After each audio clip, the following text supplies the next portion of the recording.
ए तयार भएर कता जानु लाग्यो कि त? कहाँ जानु ल, ढोक गरे म माइत हिँडे सासुआमै। अब ढोकसोक गर्नु पर्दैन। तँ यसपालि जान पाउने भए पो ढोग्नु। यसपालि माइत त म जाने हो, तँ जानु पर्दैन, तँ घरै बस। अनि तपाईँ जाने भएदेखि तपाईँ पनि जानु न त, मलाई के भयो त, म पनि जान्छु। म निस्किसकेँ, जाने हो। निस्किँदैमा जान पाइँदैन बाबै।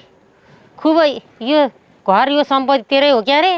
म त अब बुढी भइसकेँ, मलाई त केही पनि चाहिनेवाला छैन। चाहिन्छ भने सम्हालेर बस तेरो घर सम्पत्ति, चाहिँदैन भने जेसुकै घर। म जाने हो, तँै बस्यो घर। मैले तपाईँलाई नजानु भनेको छैन नि त। चाडपर्वको बेलामा, तिजको बेलामा म त जान्छु नि त जसरी नि त। तपाईँले जानु मन छ भने तपाईँ पनि जानु होला। मैले तपाईँलाई नजानु भन्दिनँ, तर मलाई त नभन्नु न त। ए तेरो मात्रै तिज, मेरो चाहिँ तिज होइन। तपाईँ जानु भनिरहेको छु त मैले। कौवासम्म आएर त्यो तारमा बसेर नजाऊ यो घर नछोड भनिसक्यो। पहिले नजा भनेर अलक्षिना लाउनुहुन्छ, अनि आइहाल्छ नि, कौवा पनि आउँछ, के आउँछ। त्यो कौवाले त गर्दाखेरि मैले बरु तँलाई नजा भने हो। के हुन्छ कौवाले त शुभ खबर नि ल्याउँछ, अशुभ खबर नि ल्याउँछ। सुरुमा तपाईँले नजा भन्नुभयो, त्यसपछि कौवा आयो, लास्टमा त्यो आएर भनेर दोष लाउने के? पर्दैन नजा। ब्याग ल्याए नि केही हुँदैन, तयार भयो नि केही हुँदैन, म जाने हो। त्यो तिलहरी बरु मलाई दे, म लाएर ओरेर जान्छु। मैले त तयारै भएको छैन, एउटा झोला बोक्न बाँकी त हो नि। दिएकै हो मेरो माइतीले दिएको तिलहरी। ए तेरो माइतीले दिएको तिलहरी एकछिन मैले एक दिन लाउनु हुँदैन? होइन के, म लाउँछु, जान्छु। कति ल्याङल्याङ गरिरहनु भएको के? यो तँला तँ म लाउँछु, तँ घरै बस, म जान्छु। म त बस्दिनँ, म त जाने हो जसरी नि। त्यसो भए तँ नि जा, म नि जान्छु। मलाई घर चाहिँदैन, तँ जेसुकै घर। होइन, जे चाडपर्व आए पनि म माइत जानला देखेपछि खालि तँ नजा मै जान्छु भनेको छ, जान दिएको छैन। साउने सङ्क्रान्तिमा पनि त्यस्तै गर्नुभयो, माघे सङ्क्रान्तिमा पनि त्यस्तै गर्नुभयो। तँ जानु पर्दैन, म जान्छु।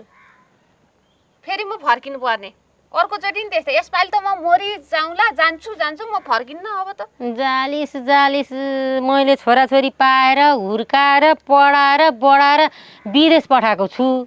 म चाहिँ यो घरबार हेरेर तँ भनेर तँलाई कुरेर बसेको छु। तँ चाहिँ माइत जाने तन्देरी मान्छे, म बुढी मान्छे चाहिँ म चाहिँ माइत जान नपाउनु। मेरो पनि त भाइहरूले बोलाएका छन् नि, आउनु दिदी भन्न। मेरो पनि त बुढी हुनुहुन्छ आमा। सधैँभरि त तपाईँलाई घरको काम लाखाइन नि त। म घरमा हुँदा सबै काम मैले गर्ने हो, पकाउनेदेखि लिएर सफासुग्घर गर्नेदेखि लिएर गाईबस्तु हेर्ने सबै काम मैले नै गरिरहेको हुन्छु। अनि म 2 दिन 3 दिन माइत जान्छु भन्दाखेरि चाहिँ उल्टो आफै जान्छु भनेर तम्सिनु हुन्छ त।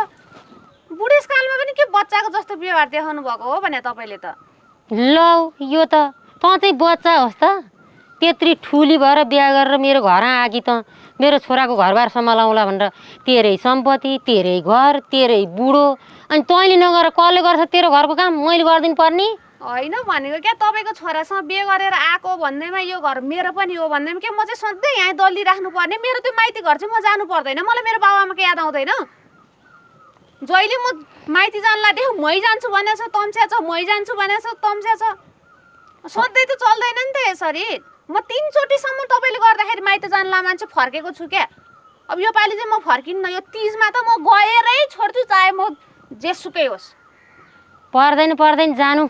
धेर जान्ने भएर मुख नचला, थुतुन मात्रै चल्ने हो।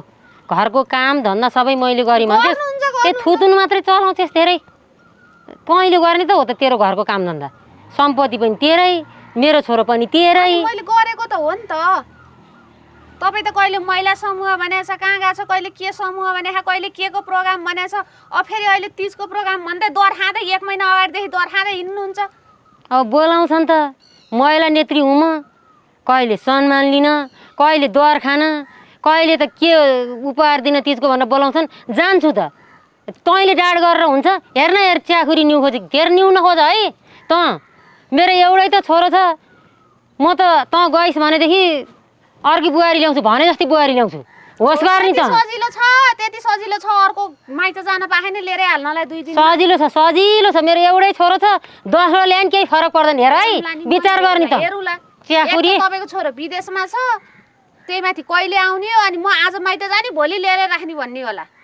नियम कानुन भन्ने कुरा छैन। तँ माइत जान मात्रै, विदेशबाट तुरुन्तै आइज भने छोरोलाई बोलाएर आजको भोलि ज्याइ बाजा बजाएर बिहे गर्न सकिन्छ भने त हेरिराख न। एक बाबुले जन्माकी छोरी होइन म, बुझिस्? सजिलो छ। महिला नेत्री हुँ, महिला नेत्री के भन्न निक्छ तैँले? जेसुकै नेत्री हुनु मलाई मतलब भएन त्यो कुरा। यसलाई त म जगल्ट्याउँ जस्तै लाग्छ भने यसलाई त के गर्नु हो? तैँले न्यु खोजेको हो? मैले तपाईँसँग किन न्यु खोज्ने भनेको? मैले त माइती जान खोजेको हो, मलाई माइती जान दिनु, कुरा सकिहाल्यो नि। धेरै न्यु नखोज, जान्छस् नि भनेदेखि त्यो मेरो छोराले दिएको यो हरियो पोते भएको तिलहरी खोल, त्यो मलाई आउनुपर्छ तिजमा।